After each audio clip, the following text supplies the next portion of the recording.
rabbihil kubra wa laqad ra'ahu nazlatan ukhra, yakni baginda Rasulullah sallallahu alaihi wasallam melihat Jibril untuk kali yang kedua. Dan seperti dijelaskan bahwasanya baginda Rasulullah sallallahu alaihi wasallam menggambarkan tentang Sayyiduna Jibril yang memiliki 600 sayap dan satu sayapnya boleh menutup ufuk. Apa hikmah di sebalik Allah Subhanahu wa taala menampakkan Sayyiduna Jibril kepada baginda Rasulullah sehingga boleh melihat dengan mata kepala baginda Rasulullah sallallahu alaihi wasallam? Hikmah yang paling besar adalah Allah Subhanahu wa taala menyimpan keagungannya pada ciptaannya, sehingga bila seseorang bertafakkur kepada ciptaan Allah akan melihat keagungannya Allah. Bila seseorang bertafakkur tentang kehebatan, uniknya makhluk, maka dia akan ingat kepada betapa agung dan hebatnya Al-Khaliq Subhanahu wa ta'ala yang menciptakan makhluk yang unik itu, makhluk yang luar biasa itu, makhluk yang indah itu. Manusia bila melihat kepada keindahan, maka dia akan teringat akan keindahan yang dilihatnya dengan penuh takjub. Ya Allah, subhanallah. Kadang-kadang orang pergi melancong, pergi ke mana-mana negara, ingin melihat keindahan alam. Pergi ke negara ini, pergi negara itu, untuk melihat keindahan tabi'i, nature. Tapi bagi seorang muslim dan mumin, hendaklah melihat kepada keindahan alam itu bukan sekadar alam itu indah, tetapi mengingatkan kepada dirinya betapa hebatnya Allah yang menciptakan alam yang indah itu. Karena semua dicipta oleh Allah Subhanahu wa taala adalah untuk mengingatkan kita kepada Allah. Sanurihim ayatina fil afaq wa fi anfusihim hatta yatabayyana lahum annahu al-haq. Kami akan tunjuk, kata Allah Subhanahu wa taala, tanda-tanda kebesaran kami, kebesaran Allah taala di ufuk, dan termasuk pada diri kamu sendiri, manusia. Apa tujuannya Allah ingin menampakkan keindahan itu atau tanda-tanda kebesaran Allah di ufuk? Ya kan, orang sekarang menerajui angkasa. Yang pergi ke angkasa dikatakan angkasawan. Kemudian dia cerita, ingat kita punya siapa nama yang kita pergi itu hari kan, satu Malaysia. Tengok macam mana dia pergi, macam mana di atas kan. Falhasil program itu jadi program yang acara itu yang heboh satu Malaysia. Masa balik dibuat wawancara, jemput sana, jemput sini, ya kan. Itu baru sampai kepada space tertentu je. Dia cerita dan orang pun subhanallah. Itu semua mesti mengingatkan kita kepada Allah Subhanahu wa taala. Kalau kita baru dengar cerita daripada orang yang baru pergi ke jarak hanya beberapa kilometer daripada bumi, melihat satu keajaiban yang luar biasa, kalau naik atas lagi macam mana? Faham tu? Jadi kesemua yang kita dengar tentang apa yang hebat di ufuk ini adalah sanurihim ayatina fil afaq wa fi anfusihim hatta yatabayyana lahum annahu al-haq. Mesti annahu al-haq itu, bahwasanya Allah lah yang benar, Allah lah yang hebat. Ini semua tanda-tanda, ini sign. Jangan terpegun dengan tanda, tapi tak ingat kepada siapa yang menciptakan tanda yang hebat itu. Jangan sampai ingat kepada kacang, lupa kepada kulitnya. Fahim tom? Diciptakan oleh Allah Subhanahu wa taala, wa fi anfusihim, manusia diciptakan oleh Allah taala. Mata ini kan. Ada orang ada mata tapi tak boleh melihat. Ada orang ada mata tapi kabur, dia tak boleh melihat. Apa namanya? Nampak tapi sedikit. Ada orang ada mata jernih, jelas, clear. Sama-sama punya mata. Ini punya mata tapi tak tengok. Ini punya mata yang tak jelas. Ini punya mata dia tengok dengan jelas. Bila diterajui pada mata, setiap sel, setiap urat yang ada pada mata ini menunjukkan betapa takjubnya, betapa indahnya, betapa hebatnya, uniknya ciptaan Allah Subhanahu wa taala. Baru pada mata. Kita punya hidung nih. Boleh menghidup, oh ini wangi, oh ini busuk, ini wanginya begini, oh ini wangi. Boleh bezakan. Apa yang ada dalam hidung ini? Ada alatkah untuk nak bezakan itu bau? Sehingga kalau kita mendengar baunya, sedap. Kalau bau tak sedap, kita tutup mulut macam, tutup hidung macam tu, kan? Siapa yang letak alat dalam kita punya hidung itu untuk bezakan antara yang mana wangi, yang mana tidak? Kita punya lidah ini kan. Coba letak sambal belacan, kita rasa pedas. Bagi mango, wala durian, sedap ini, pergi cari, dia pergi. Lidah satu ini, dia boleh bezakan gula, dia boleh bezakan garam, dia boleh bezakan obat, dia boleh bezakan macam-macam makanan. Apa yang ada pada lidah ini sehingga boleh bezakan semua perbezaan yang ada pada buah-buahan, pada sayuran dan pada makanan semua. Faham dong? Satu kecil je tapi boleh bezakan segala-galanya. Demikian juga telinga, mendengarkan lagu-lagu yang sedap atau qasidah. Oh subhanallah, dia boleh geleng kepala dia macam ni.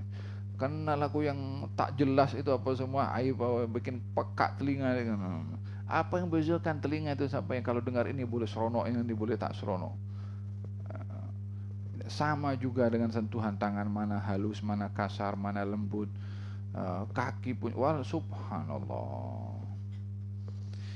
Wa fi anfusihim hatta yatabayyana lahum annahu al-haq. Tujuan ditampakkan segala-galanya oleh Allah adalah untuk annahul haq, untuk ketahui dan kenal, yakin, ma'rifah bahwasanya yang benar itu adalah Allah, yang wujud itu adalah Allah, yang lain diwujudkan oleh Allah.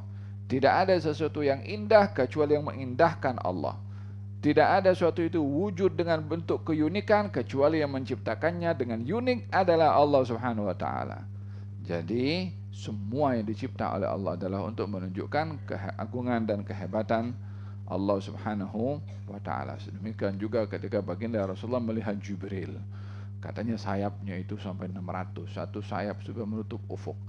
Adanya intan permata yang ada pada sayap-sayapnya Jibril alaihissalam. Apa tujuannya? Annahul haq, untuk menunjukkan kehebatan Allah. Dengan demikian seorang yang dia melihat segala makhluk ini yang hebat, yang unik, yang penuh dengan keajaiban, tidak terhenti kepada makhluk itu, tapi subhanallah, subhanallah.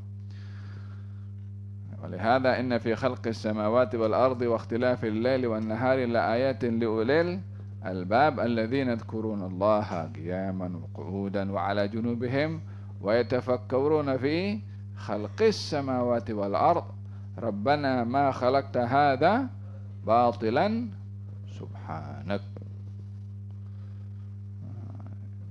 Tafakkur semua itu, langit bumi, perubahan siang dan malam, tanda-tanda kebesaran Allah bagi orang berakal yang mengingat kepada Allah, berzikir ketika berdiri, ketika duduk, ketika berbaring, dan bertafakkur akan keajaiban ciptaan Allah.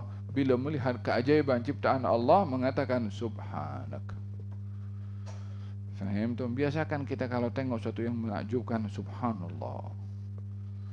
Karena tidak mungkin sesuatu itu menakjubkan kalau bukan Allah Subhanahu wa taala yang menciptakan kepada segala-galanya penuh dengan ketakjuban. Demikian pada ciptaan Jibril. Oleh sebab itu Allah tunjukkan kepada Nabi untuk melihat Jibril secara hakikat. Nah, Walaqad ra'ahu nazlatan ukhra 'inda sidratil muntaha. Kali yang kedua baginda Rasulullah melihat Jibril di Sidratul Muntaha. Sidratul Muntaha terletak berada di atas langit yang ketujuh. Dinamakan Sidratul Muntaha disebabkan oleh kerana segala-gala ciptaan Allah yang boleh dikesan oleh makhluknya Allah, termasuk malaikat, itu semua di bawah Sidratul Muntaha. Malaikat boleh tahu apa yang ada di langit 1, 2, 3, 4, 5, 6, 7 di semua. Ya, malaikat yang ada di sana boleh tahu. Sampailah kepada Sidratul Muntaha. Sebatas itu pengetahuan semua makhluk. Mahu para anbiya, mahu para rasul, mahu para malaikat. Ada lagi lapisan di atas Sidratul Muntaha, itu tak ada yang tahu apa di situ kecuali Allah Subhanahu wa ta'ala yang maha mengetahui. Jadi Allah ini menyimpan ilmunya terlalu luas. Nak dibandingkan macam Sayyidina Musa alaihissalam bersama dengan Nabi Khidir ketika berjalan, kan? Siapa Nabi Musa? Nabi Rasul Ulul Azmi. Wa kallamallahu Musa taklima. Allah mengajak langsung berbicara kepada Nabi Musa. Nabi Khidir diberikan keajaiban ilmu yang tak ada pada Nabi Musa. Bermakna dalam hal ini dua orang yang berilmu yang luar biasa ilmunya. Cukup dengan gelaran Nabi pada Nabi Musa menunjukkan betapa luas ilmu dan ma'rifah Nabi Musa kepada Allah Subhanahu wa ta'ala. Masa berjalan dengan Nabi Khidir, nampak seekor burung.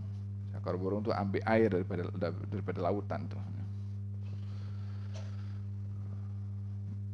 Kata Nabi Khidir mengatakan, ya Musa, kamu nampak itu burung tadi ambil air, katanya. Katanya ya. Tahukah berapa kadar yang diambil oleh burung itu? Burung dia punya apa namanya, cucuk itu, mengkornya itu, ambil sikit je tu. Berapa kali halas terbang dah. Katanya ilmu aku dengan ilmu engkau macam itu burung ambil tu air tu. Sementara lautan ini ilmunya Allah Subhanahu wa ta'ala. Ilmu aku dan ilmu engkau dan ilmu seluruh makhluk. Macam tu burung ambil air tengah-tengah lautan itu. Dan lautan terbentang luas, ini ilmunya Allah Subhanahu wa ta'ala. Jadi dengan begitu kita memahami betapa luasnya ilmunya Allah, dan setiap tindakannya Allah, perbuatannya Allah, qada qadar yang ditakdirkan oleh Allah, semua itu berdasarkan dengan ilmunya Allah. Jadi tidaklah Allah menciptakan sesuatu melainkan Allah simpan ilmu pada sesuatu yang dicipta. Untuk apa Allah Subhanahu wa ta'ala ciptakan ular? Itu kan berbahaya. Untuk apa Allah ciptakan binatang-binatang diharamkan? Kan lebih baik tak dicipta sehingga manusia tak diduga dengan makan makanan yang haram. Ya kan? Ada katanya tahu itu usus buntu dalam perut manusia, apa namanya, yang orang ada penyakit appendix. Katanya ada terlebih. Ini tak guna ini. Tak guna. Awak kan yang cipta itu, tak guna.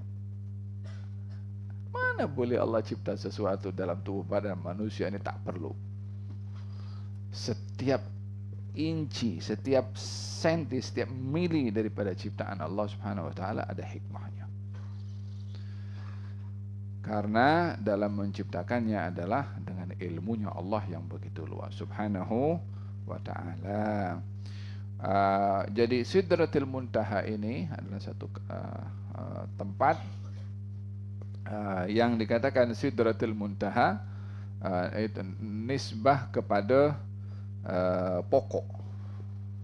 yakni ada pokok di situ yang tak ada siapa boleh melepasi kecuali seorang saja boleh lepas, itu Rasulullah sallallahu alaihi wasallam.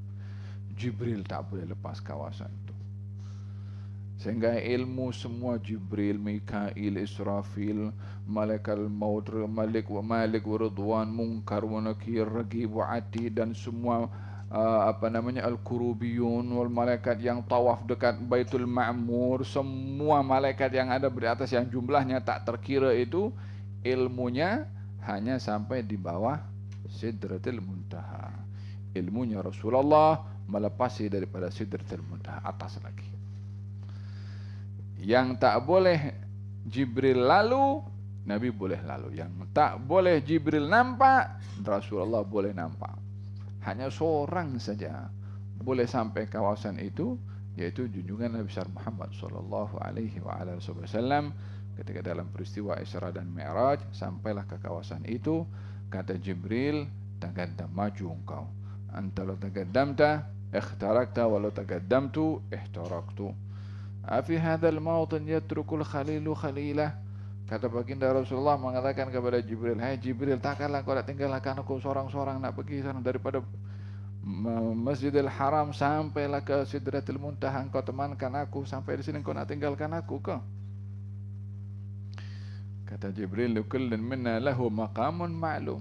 Masing-masing kita ada makamnya. Makam engkau lebih tinggi daripada aku. Anta law taqaddamta ikhtarakta. Kalau kamu lalu, engkau boleh tembus itu.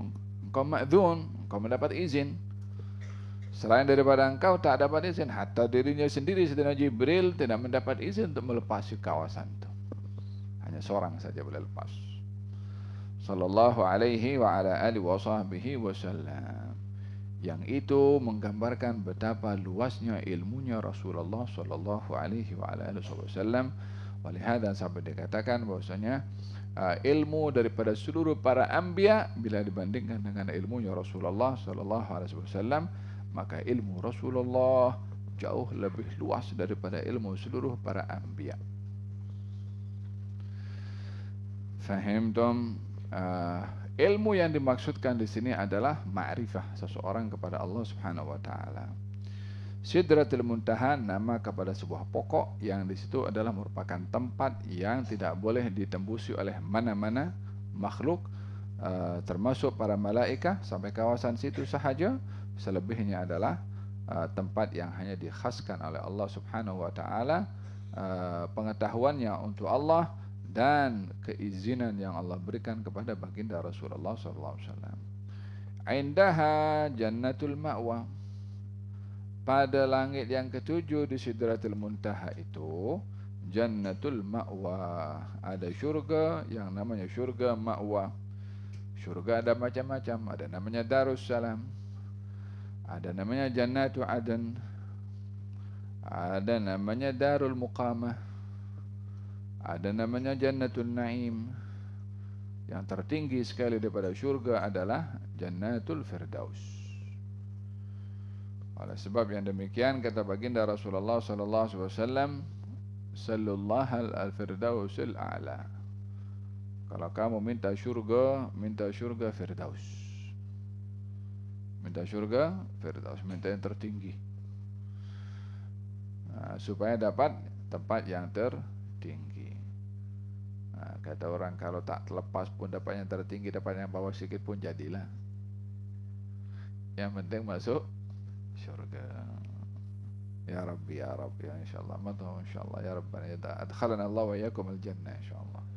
Mudah-mudahan Allah masukkan kita ke syurga Allah Subhanahu wa taala tanpa hisab, tanpa soal, tanpa sukar, tanpa benda yang menakutkan. Dimudahkan segalanya oleh Allah. Wa ma dzalika 'ala Allah bi'aziz. Benda itu tidak sukar bagi Allah.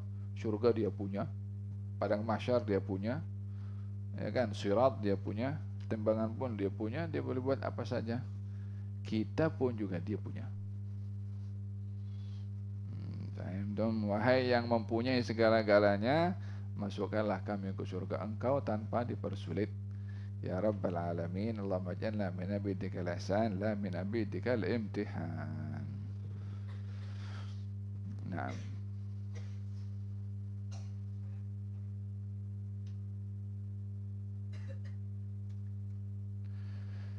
Dikatakan Jannatul Ma'wa adalah ada beberapa penafsiran.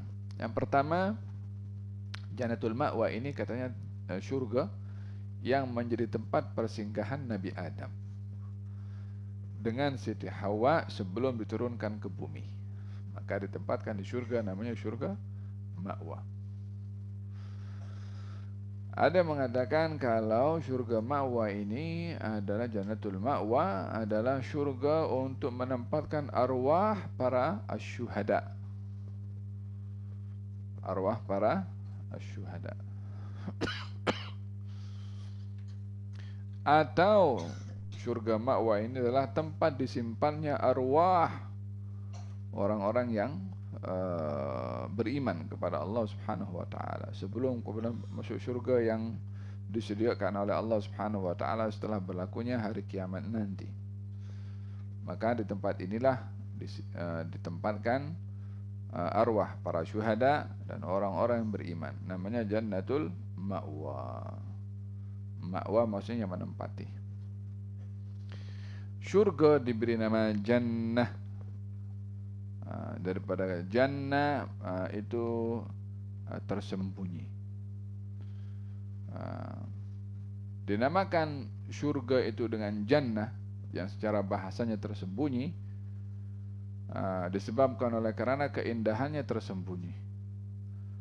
Maksudnya keindahan tersembunyi ini tak ada siapa yang boleh membayangkan betapa indahnya itu surga. Maka diberi nama jannah. Oleh sebab itu jin diberi nama jin daripada jannah. Pasal kita tak nampak. Indaha jannatul ma'wa idh yaghsha sidrata ma yaghsha ma zaghal basar wa ma tagha laqad ra'a min ayati rabbihil kubra. yakni menggambarkan bahwasanya ramainya para malaikat di kawasan itu dipenuhi. Yaghsha sidrata ma yaghsha, dipenuhi dengan ramai. yakni penduduk langit ini adalah daripada kalangan para malaikat. Walihada fil hadis dinyatakan attatis sama'u wa haqqun laha anta itta. Langit ini macam nak bergegar dan goyang karena membawa sesuatu yang berat sekali. Langit ini sangat hebat nih kan. Katanya hampir nak bergegar dan bergoyang disebabkan oleh karena memikul sesuatu yang berat. Apa yang beratnya yang dipikul oleh langit? Katanya tidak ada satu jengkal daripada langit kecuali malaikat ruku atau malaikat sujud. Jadi beratnya bukan karena membawa malaikatnya, tanggung jawab atau beratnya nilai ibadah para malaikat itu sendiri. Yani jumlah malaikatnya lebih ramai daripada jumlah manusia. Dan tidak ada di setiap langit kecuali malaikat-malaikat yang beribadah kepada Allah Subhanahu wa taala. La ya'sunallaha ma amarahum wa yaf'aluna ma yu'marun. Ma zaghal basar wa ma tagha. Yani penglihatan Rasulullah sallallahu alaihi wasallam sangat jelas atas apa yang ditampakkan oleh Allah Subhanahu wa taala kepada baginda Rasulullah. Dalam perjalanan baginda Rasulullah sallallahu alaihi wasallam, ya subhanallah, maha suci Allah Subhanahu wa taala yang mampu merubah segala-galanya. Mata dicipta oleh Allah Subhanahu wa taala untuk melihat. Tetapi tidak semua benda mata boleh lihat.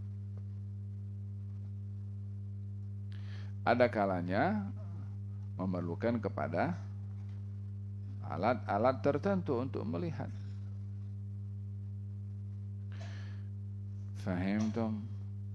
Mata tidak boleh melihat anak bulan dengan mata kasar contohnya. So kita guna alat. Mata tak boleh tengok jarak tertentu di atas itu, nak tengok planet ke apa semua kecuali dengan teleskop.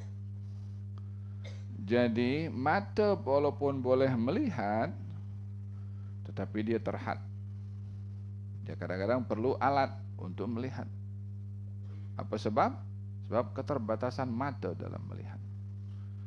Mata boleh melihat di hadapan saya ini ada jam, ada screen, kemudian ada jadwal itu kan, kemudian ada kipas. Tapi mata saya tak boleh tengok apa di sebalik dinding itu, ada apa di belakang. Kita tak tahu.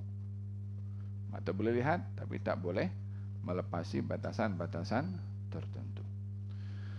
Ada kalanya mata kalau berhadapan dengan cahaya yang kuat, maka mata akan terpejam atau kita akan tunduk ke bawah. kan kita kalau drive kan, kemudian ada orang naikkan dia punya lampu kereta di depan tu kan, kita jadi silau. Yakadul barqu yakhtafu absarahum, nampak kilat yang begitu kuat kepada mata, pantulan kilat itu pada mata menyebabkan kita akan terpejam mata kita atau kita alihkan.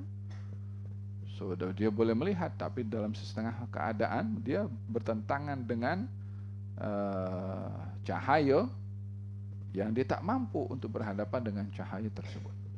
Kita dengan demikian mata ini ada batasan pada kekuatannya.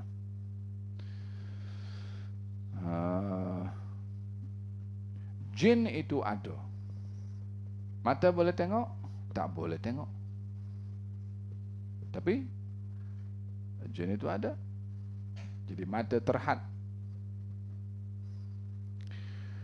Allah Subhanahu wa taala jadikan mata Rasulullah sallallahu alaihi wasallam melebihi daripada segala mata-mata yang ada di dunia ini.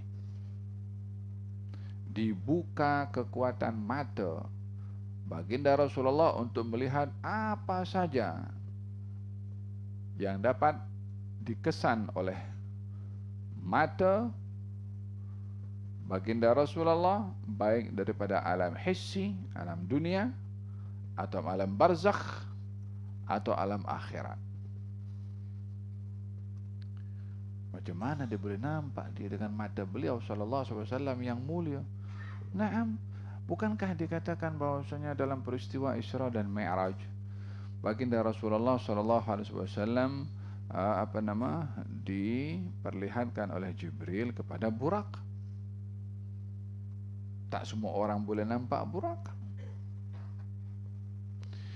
Baginda Rasulullah diperjalankan lalu jumpa dengan Sayyidina Musa alaihissalam, lalu kubur Nabi Musa alaihissalam. Katanya marartu, saya lalu kubur Nabi Musa ketika Isra dan Mi'raj. Aku dapati dia solat di kuburnya. Nabi Musa sudah berada di alam barzakh. Nabi bukan hanya jumpa, tapi nampak dalam keadaan solat. Macam mana solat di kubur ya? Berapa tinggi kubur Nabi Musa? Macam mana nak rukuk? Macam mana nak sujud? Itu kita punya akal berfikir begitu. Alam barzakh tidak boleh diukur dengan kita punya akal. Ini alam yang berbeza. Tak boleh kita nak kiaskan bagaimana di alam barzakh sama dengan alam kita. Intinya Nabi melihat Nabi Musa sedang solat di alam barzakhnya. Alam barzakh dibuka. Kemudian pergi ke Baitul Maqdis. Allah Subhanahu wa taala kumpulkan semua para anbiya mulai daripada Nabi Adam sampailah Nabi Isa alaihissalam. Salat di Masjid Al-Aqsa. Nabi menjadi imam. Nabi Adam jadi makmum, Nabi Ibrahim jadi makmum, semua para anbiya jadi. Bukankah mereka sudah berada di alam barzakh? Alam barzakh dibuka oleh Allah untuk Nabi Muhammad sallallahu alaihi wasallam dapat jumpa. Faham tak? Pergi naik ke langit, jumpa pula dengan Nabi Adam langit yang pertama. Tadi sudah jumpa dekat di bawah itu Baitul Maqdis. Langit naik yang kedua jumpa dengan Nabi Isa, langit yang ketiga jumpa Nabi Yahya, naik atas lagi jumpa Nabi Idris, jumpa dengan Nabi Musa, jumpa dengan Nabi Harun, jumpa dengan Nabi Ibrahim, dan ada dialog satu dengan yang lain. Jumpa dengan yang pertama dengan Nabi Adam, selamat datang, marhaban bil ibni salih wan nabiy salih. Selamat datang anak yang saleh dan juga nabi yang saleh. Ahlan wa sahlan gitu. Yang kedua pun begitu, yang ketiga pun jumpa dengan para anbiya, selamat datang wahai saudara yang baik dan juga nabi yang baik. Terus sampailah dengan Nabi Musa, jumpa dengan Nabi Musa, dialog dengan Nabi Musa alaihissalam. Katanya, ya Muhammad, apa yang Allah wajibkan kepada kamu? Katanya 50 kali dalam sehari. Engkau punya umat tak akan mampu. Aku sudah pengalaman dengan Bani Israel. Engkau minta kepada Allah supaya diringankan. Katanya jumpa dengan Allah Subhanahu wa taala, minta keringanan sampailah dapat 5. Siapa yang bagi tahu? Siapa yang jadi orang tengahnya?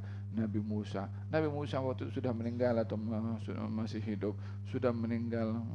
Orang yang sudah meninggal dunia boleh bercakap dengan orang yang masih hidup. Dibuka alam barzakh. jumpa dengan Nabi Ibrahim. Katanya, ya Muhammad, bagi tahu kepada umatmu salam daripada aku. Nabi Ibrahim kirim salam kepada umat Nabi Muhammad sallallahu alaihi wasallam. Alaika ya sayyidi ya Rasulullah wa ala sayyidina Ibrahim alfu salam wa rahmatullahi wa barakatuh. Engkau sampaikan kepada umatmu salam daripada aku, dan beritahukan kepada mereka kalau syurga ini tanahnya subur dan tanamannya adalah subhanallah walhamdulillah wa la ilaha illallah wallahu akbar. Nabi Ibrahim kirim salam dan bagi tahu di surga kalau tanahnya itu subur. yakni menyampaikan pesan, jangan tinggalkan zikir itu. Ada komunikasi dengan Nabi Ibrahim. Kemudian nampak malaikat, nampak Jibril dalam bentuk yang sebenarnya, nampak Sidratul Muntaha. Nampak orang-orang di dalam perjalanannya, ada orang yang tanam biji tumbuh, baru letak dah tumbuh. Kalau apa itu Jibril? Kali ini orang yang bersedekah di dunia. Nampak orang pecahkan kepalanya, lepas pecah kepala tumbuh sempurna balik, pecah lagi. Kalau siapa itu Jibril? Itu orang yang malas sholat. Ada orang yang dia membawa kayu, dia mampu pikul sikit, tapi di banyak tumpuk lagi banyak. Sudahlah, dia tak boleh bawa itu semua, tapi dia masih tambahkan lagi kayu-kayu untuk dibawa. Gal apa itu Jibril? Ini orang yang diberi amanah, tidak mampu, dia tetap juga tambah lagi. Itu kan gambaran orang di surga, gambaran orang di neraka. Jadi alam barzakh dibuka, alam surga dibuka, alam neraka dibuka, ditunjukkan oleh Allah Subhanahu wa taala kepada baginda Rasulullah, dan boleh melihat dengan matanya yang mulia. Sallallahu alaihi wasallam, ma zaghal basaru wa ma tagha laqad ra'a min ayati rabbih al-kubra. Baginda Rasulullah dalam peristiwa Isra dan Mi'raj melihat tanda-tanda kebesaran Allah yang hebat, yang besar. Apa tanda-tanda yang dilihat oleh Nabi? Yang tadi saya sebutkan salah satunya itu alam barzakh, alam syurga, alam neraka, tengok Jibril, tengok Baitul Ma'mur, tengok macam-macam. Yang diceritakan oleh Nabi SAW kepada kepada sahabat dan kepada kita sebagai umatnya, itu sebahagian kecil daripada apa yang hakikat dilihat oleh Rasulullah, yang tak dapat terungkap dengan kata-kata. Faham tu? Kalau orang pergi melancong kan, pergi ke mana, ke tempat yang cantik, kemudian balik dia jumpa dengan kawannya, macam mana? Excellent lah. Tak pergi 2, 3, 4, 5 hari bagi tahu je excellent je satu kalimat je, tak terungkap dengan kata-kata, hanya cantik lah. Yang tengok dan kata cantik beza dengan yang dengar dengan kata cantik. Yang tengok jelas, yang dengar hanya dengar kalimat cantiknya je, tak tengok. Faham tu? Diceritakan oleh baginda Rasulullah sebahagian tadi dia jumpa dengan Nabi Musa, kemudian ziarah kepada tempat makam, kelahiran Nabi Isa dan seterusnya lah. Itu masih sebahagian kecil yang diceritakan oleh baginda Rasulullah. Adapun hakikatnya adalah Allah Subhanahu wa taala yang menampakkan kepada baginda Rasulullah keajaiban yang hanya diketahui oleh baginda Rasulullah sallallahu alaihi wasallam. Laqad ra'a min ayati rabbih al-kubra. Menjadi pembahasan ulama, adakah baginda Rasulullah ketika Isra dan Mi'raj berjumpa dengan Allah dan melihat kepada Allah atau tidak? Kata Siti Aisyah mengatakan bahwasanya Rasulullah tidak melihat kepada Allah Subhanahu wa taala. Kata Sayyidina Abdullah bin Abbas, Rasulullah tengok kepada Allah Subhanahu wa taala. Macam mana boleh tengok kepada Allah Subhanahu wa taala? Mata ni boleh tengok ke? Sebagaimana saya katakan tadi bahwasanya Allah memberikan anugerah kepada baginda Rasulullah mata yang boleh melihat segala-galanya. Dengan anugerahnya Allah Subhanahu wa taala, tanpa kita dapat membayangkan hakikatnya macam mana. Sebab yang tengok beliau sallallahu alaihi wasallam. Boleh ke tengok kepada Allah Subhanahu wa taala? Menjadi pembahasan ulama, satu mengatakan melihat kepada Allah adalah nikmat yang paling besar. Bahkan ia lebih indah daripada nikmatnya syurga. Dan itu hanya akan diberikan pada hari kiamat sahaja kepada penghuni syurga. Jadi melihat kepada Allah Subhanahu wa taala akan berlaku di hari kiamat bagi orang-orang yang masuk dalam syurga. Itu ijma', kesepakatan semua ulama. Dalilnya adalah wujuhu yawma idzin nadhirah ila rabbiha nadhirah. Wajah-wajah yang bercahaya nanti di hari kiamat akan melihat kepada Tuhan mereka. Dalam hadis Nabi Muhammad SAW ketika dikatakan bahwasanya pada malam bulan purnama nampak jelas itu ada bulan. Kata baginda Rasulullah, nanti kamu di hari kiamat akan tengok kepada Allah seperti mana kamu tengok kepada bulan ini. Maksudnya jelas betul. Macam mana dengan mata ini ke, dengan mata hati ke, terpulang kepada Dia Subhanahu wa taala. Yang penting Nabi kata tengok macam mana terpulang caranya kepada Allah Subhanahu wa taala. Pendapat untuk melihat kepada Allah di syurga atau di akhirat, itu semua ulama sepakat untuk mengatakan hal yang sedemikian sebagai hadiah teragung yang Allah berikan kepada penghuni syurga. Semoga Allah Subhanahu wa taala menganugerahkan kepada kita pemberian untuk melihat kepada Allah Subhanahu wa taala. Walihada dalam doanya Syekh Abu Bakar bin Salim, warzuqna nadhara ila wajhikal karim. Faham dong? Perbezaannya adalah di dunia. Boleh tidak melihat kepada Allah di dunia? Jawabannya, bagi selain para anbiya tidak boleh, kecuali dalam mimpi. Boleh ke orang melihat Allah dalam mimpi? Boleh. Tapi bukan bermakna apa yang dilihat dalam mimpi kalau wujud tertentu Allah itu begitu.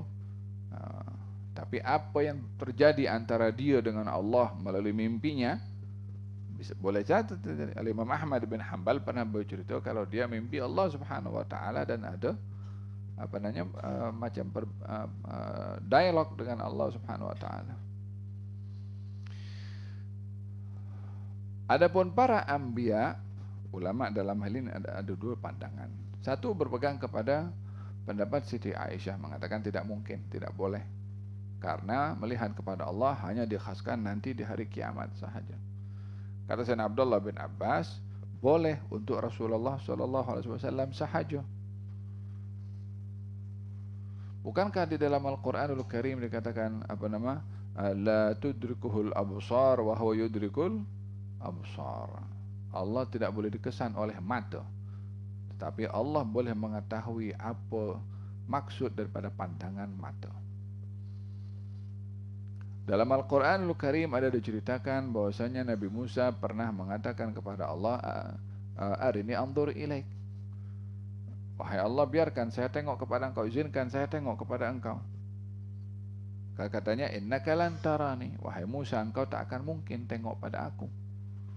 Walakin anzur ilal jabal, tapi tengok kepada gunung. Fa in istaqarra makanahu fasawfa tarani. Kalau gunung itu kekal berada di situ, engkau boleh tengok aku. Engkau boleh tengok aku. Falamma tajalla, ketika Allah menampakkan gunung itu pecah, fa kharra Musa sa'iqa. Musa jadi pengsan karena dahsyatnya suara pecahan gunung itu. Kata Syekh Muhammad Mutawalli Sya'rawi, katanya Allah ketika menjawab kepada Nabi Musa yang minta kepada Allah, ya Allah, biarkan aku, izinkan aku tengok kepada engkau. Allah jawab, innaka lan tarani. Kamu tak boleh tengok aku. Kata beliau, Syekh Sya'rawi mengatakan, Allah tidak mengatakan saya tidak boleh dilihat, tapi Allah mengatakan kamu tak boleh lihat saya. Apa bezanya? Kalau dikatakan saya tak boleh dilihat, maka Nabi Musa dan selain Nabi Musa tidak boleh melihat, sebab Allah tidak boleh dilihat. Tapi kalau Allah berfirman, innaka lan tarani, kamu tak boleh lihat, kamu Yang lain boleh saja kalau diizinkan oleh Allah Subhanahu wa taala. Karena di sini nisbahnya ditujukan kepada Nabi Musa. Fahim dong? Jadi katanya kalau Nabi Musa dikatakan kamu tak boleh lihat, bukan bermaksud Allah tidak boleh dilihat ketika berada di dunia. Walaupun sebagaimana saya katakan manusia tidak boleh biasa, manusia biasa tidak boleh. Satu-satunya yang diberi izin untuk melihat kepada Allah di dunia adalah junjungan Nabi Muhammad sallallahu alaihi wa ala alihi wasallam pada peristiwa Isra dan Mi'raj. Bighairi kaifin wa inhisarin, tanpa kita membayangkan macam mana ya. Membayangkannya sudah tidak diperbolehkan. Sebab apa? Bayangan dalam otak itu makhluk, hatta khayal. Khayal itu ciptaan akal. Ciptaan akal adalah makhluk. Sementara Allah tidak sama dengan makhluknya. Jadi macam mana? Ya hanya Allah dan Nabi-Nya saja yang tahu macam mana. Kita hanya beriman sahaja. Walau bagaimanapun ada dua pendapat antara Sayyidah Aisyah dengan Sayyidina Abdullah ibnu Abbas. Laqad ra'a min ayati rabbih al-kubra, dan kita akan bahasakan pada pertemuan yang akan datang mengenai ayat yang berikutnya tentang kata-kata daripada orang-orang musyrik dan keyakinan mereka terhadap sembahan-sembahan berhala. Kita akan bahaskan pada pertemuan yang akan datang insyaallah.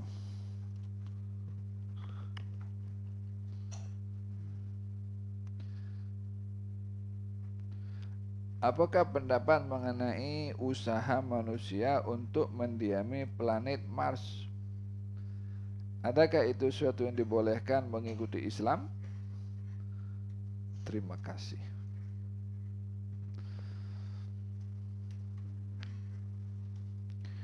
Intinya manusia dicipta oleh Allah Subhanahu wa taala untuk beribadah. Jika manusia berhasrat untuk pergi ke tempat lain dan itu mempunyai kemampuan untuk pergi ke tempat lain, tidak melepaskan tanggung jawabnya untuk tetap ibadah kepada Allah Subhanahu wa taala. Kalau dia akan pergi juga ke Mars atau ke Venus, atau mungkin buat kemah dekat matahari situ. Yang penting adalah wa ma khalaqtul jinna wal insa illa liya'budun. Hanya ada hikmah besar yang Allah Subhanahu wa taala pilih manusia untuk hidup di atas muka bumi. Inni ja'ilun fil ardi khalifah.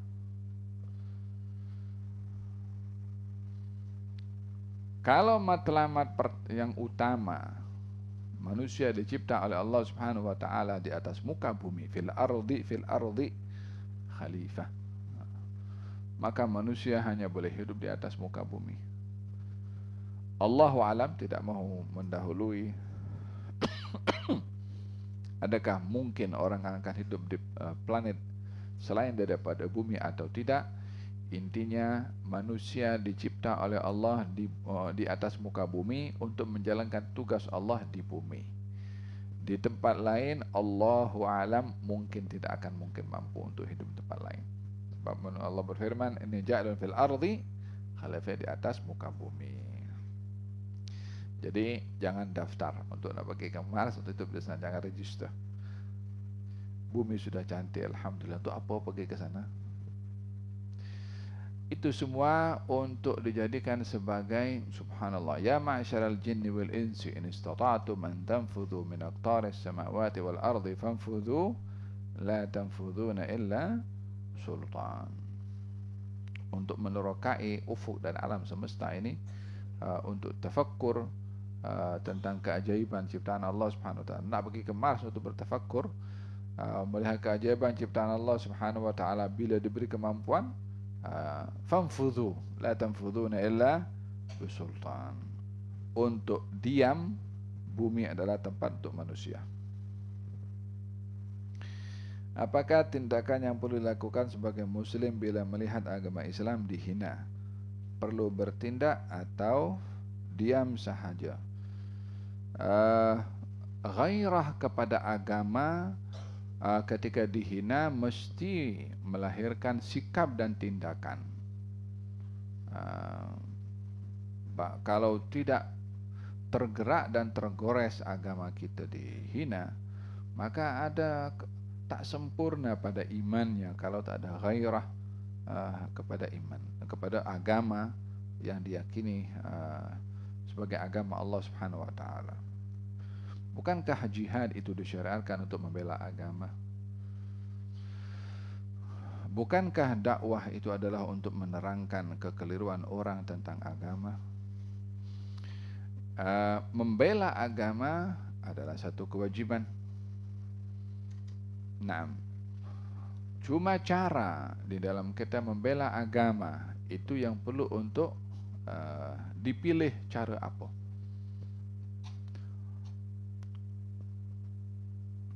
Ada kalanya diam itu menjadi pembelaan kepada agama. Jika orang yang mengusik, menghina agama, tujuannya untuk mencari kecoh dekat Facebook ataupun saja, ada kalanya kita tidak untuk melayan. Walau bagaimanapun bukan bermakna kita tak tergores. Wasbir ala ma yaquluna wahjurhum hajaran jamila. Sabar atas apa mereka kata kepada engkau, cerca, maki. Wahjurhum hajaran jamila, tinggalkan saja dia. Ada kalanya tak peduli. Ada kalanya kita perlu untuk menerangkan kepada mereka tentang apa kekeliruan mereka terhadap agama dan menghina kepada agama dengan husnul bayan. Seperti dalam awal kita bahaskan di awal kan, Allah menjelaskan kepada manusia. Kalau Nabi itu bukan pendusta, Nabi itu tidak sesat, dan Quran itu adalah wahyu. Kan orang hina Nabi, orang hina Quran, ya kan? Allah Subhanahu wa taala berfirman, "Wan najmi idza hawa ma dhalla sahibukum wa ma ghawa." Itu kan jawaban juga menerangkan kepada manusia bahwasanya kata-kata mereka tentang Rasulullah yang dikatakan sesat tak betul. Kata-kata mereka mengatakan wahyu Al-Quran itu bukan firman Allah, tak betul. Dijawab, dijelaskan, dibela agama, dibela Nabi oleh Allah, tapi dengan cara penjelasan. Ada kalanya membela agama dengan perang. Bila keadaan memerlukan kepada tindakan perang, perang. Jadi membela agama dengan perang, membela agama dengan dakwah, membela agama dengan keep silent pun juga membela kepada agama, bergantung kepada keadaan apa yang paling sesuai untuk kita membela agama. Faham tak? Melihat dalam hadis Nabi Muhammad SAW, gal berjihadlah kamu dengan harta, dengan nyawa, dan juga dengan dengan lisan. Berjihadlah kamu dengan lisan, dengan harta, dengan nyawa. Jihad itu kan membela agama. Dengan harta ya kita gunakan harta di jalan Allah. Dengan lisan kita berdakwah dan menjelaskan. Dengan pedang ya kita angkat jihad untuk berperang. Tujuannya adalah untuk membela kepada agama. Jadi tindakan membela agama satu kewajiban, caranya yang perlu untuk dipilih yang sesuai. Bagaimana kita nak pilih cara yang sesuai? Rujuk kepada orang-orang yang alim, yang memahami Al-Quran dan cara baginda Rasulullah berhadapan dengan fitnah. Ya kan? Bukankah di zaman Nabi agama itu dihina? Bukankah di zaman Nabi Quran itu dihina? Iya.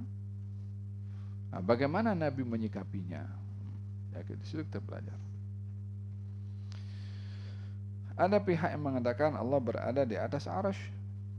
Seorang hamba bertanya kepada saya, Allah di mana? Saya menjawab, Allah tidak bertempat. Tapi kalau beliau mengatakan Allah berada di atas arasy, boleh tolong jelaskan? Jazakumullah khairan. Kalau semalam hadir majelis live kita, dia akan dapat jawaban ini. Ya kan? So kita bagi tahu soalan Allah itu di mana? Soalannya salah. Jadi jawabannya mesti salah. Saya gambarkan kalau ini ini siwak apa kayu? Ini bukan siwak, bukan kayu. Soalannya sudah salah. Kenapa kita mesti jawab? Faham Tom? Apa sebabnya? Bila disoal Allah itu di mana merujuk kepada tempat, tempat itu dicipta oleh Allah, kemudian tidak ada barat kecuali ada timur, tidak ada utara kecuali ada selatan, tidak ada atas kecuali ada bawah. Kalau Allah berada di atas arsy, bermakna sebelum arsy dicipta Allah berada di mana? Kan begitu. Jadi Allah Subhanahu wa taala ghaniyun 'aniz zamani wal makan. Allah itu maha kaya, maha hebat, maha cukup dengan zatnya daripada tempat dan masa, sehingga tak perlu ada masa yang mendahului Allah, sehingga keberadaannya didahului oleh masa, dan tidak perlu adanya tempat sehingga Allah berpindah daripada suatu kawasan ke kawasan yang lain. Iya kan? Kalau katanya Allah turun ke langit yang dekat dengan dunia, berarti di atas kosong dong. Macam mana itu kosong? Apa saja yang terkait dengan Allah Subhanahu wa taala yang dinisbahkan kepada tempat bukan merujuk adanya tempat yang membatasi Allah.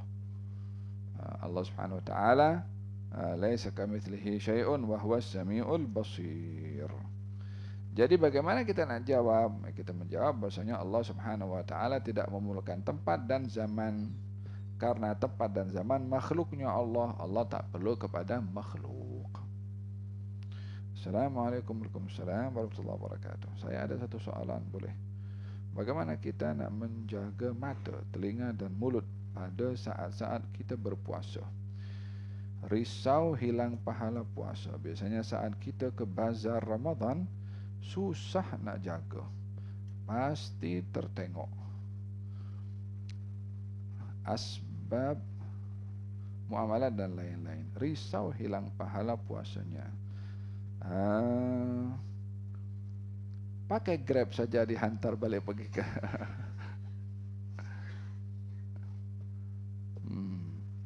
selagi dia boleh mendapatkan apa yang diinginkan daripada bazar itu tanpa dia terganggu pandangannya, gunakan yang itu. Dia nak beli barang, kita ada Grab, food apa namanya, food Grab, Yalah, itulah yang hantar makanan tu kan, ada aplikasinya itu kan, boleh dia dapat situ untuk menjaga pandangannya, ya kan. Tapi tak boleh nak kata saya kena pergi juga, tak apalah, nampak-nampak dah. Tak boleh lah macam tu. Selagi ada yang lebih selamat, kita gunakan. Tapi kalau tak ada, tak pandai nak gunakan aplikasi, belajar pun tak menjadi juga, kena pergi juga, usahakan seboleh mungkin untuk dia menjaga pandangannya. Bila ternampak, alihkan. Qul lil mu'minina yaghuddu min absarihim. Katakan wahai Rasulullah Muhammad kepada orang-orang beriman laki-laki supaya jaga mata. Jaga mata bila melihat sesuatu yang tak elok dilihat oleh mata, jaga matanya, alihkan ke tempat lain. Faham tak?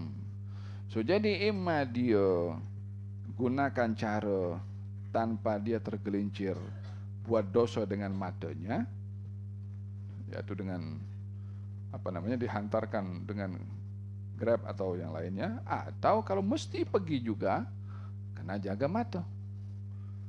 Tak boleh yang ketiga, pergi tapi tak apa, kita hentam saja, tak apa, Allah Maha Ghafur Maha Rahim. Tak boleh menggunakan alasan seperti itu, karena kita diperintahkan oleh Allah untuk patuh dan taat kepadanya, bukan kepada keadaan atau realiti yang terjadi.